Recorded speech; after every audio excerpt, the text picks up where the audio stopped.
Le comportement véhicule, le confort et tout ce qui est pratique. Et puis en dernier, c'est tout ce qui est aspect sécuritaire. Ça, c'est les 4 éléments sur lesquels on est. Puis c'est pas sorti il y a 15 jours sur la présentation.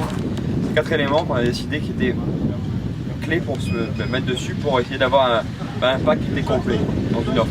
Si on sait au début, quand on voit sur les forums qui pensent que ce qu'on va sortir, tout le monde dit la puissance.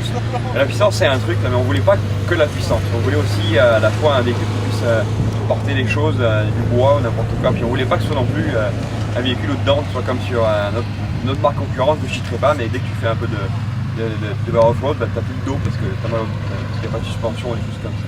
Donc on a voulu faire un pack complet, puis c'est 4 éléments qu'on a regardé. Puis là on a lancé donc 2 moteurs, le 800 puis le 1000. Les 2 moteurs c'est sûr qu'ils sont inspirés, il y a une inspiration sur l'Outlander, ils sont différents, on ne peut pas demain monter un même moteur sur l'Outlander. Le 1000 c'est un moteur qui a été, il y a une course différente, c'est comme on n'a pas augmenté l'alésage, on a augmenté la course. Okay, donc on a changé la crankcase, le crankshaft et le camshaft c'est en anglais. Je ne les ai pas en français, mais crankcase, hein? L'abracam, oui. La crankcase, c'est la base. Puis le crankshaft, c'est la chaîne, le bas moteur. Ouais. Et le break. Oui, le break, c'est ça, le break, merci. Donc là, ça a été changé pour passer à 967 cm3 et développer 85 chevaux. Et l'autre différence très importante par rapport au VTT, donc ouais, c'est, je parle en québécois, c'est le fait qu'on a équipé les machines avec un contrôle de gestion électronique des gaz électronique. Donc comme sur une BMW ou comme sur nos Spyder ou nos Sea-Doo, la gestion des gaz elle est faite par l'électronique, c'est plus qu'à Bluetooth.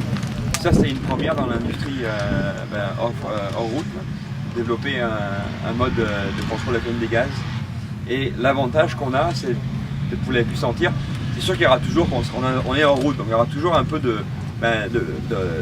d'accélération, on va toujours un peu avoir des secousses là, mais c'est beaucoup moins que sur un accélérateur à câble parce qu'il va être moins sensible, il va être plus amorti.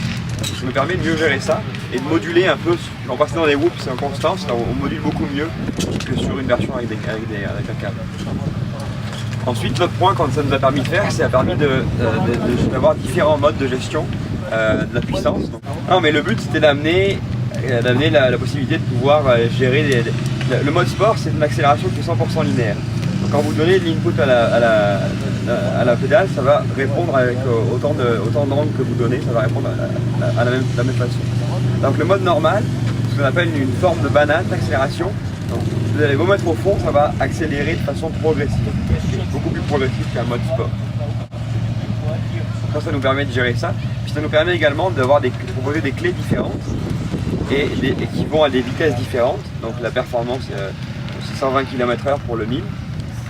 Et puis après on a la normale qui est limitée à peu près 70 km/h, la clé de travail qui est limitée à peu près 35-40. Mais il n'y a pas une limite avec un limitateur de régime qui fait qu'on a l'impression que le moteur va exploser, ça fait comme ça.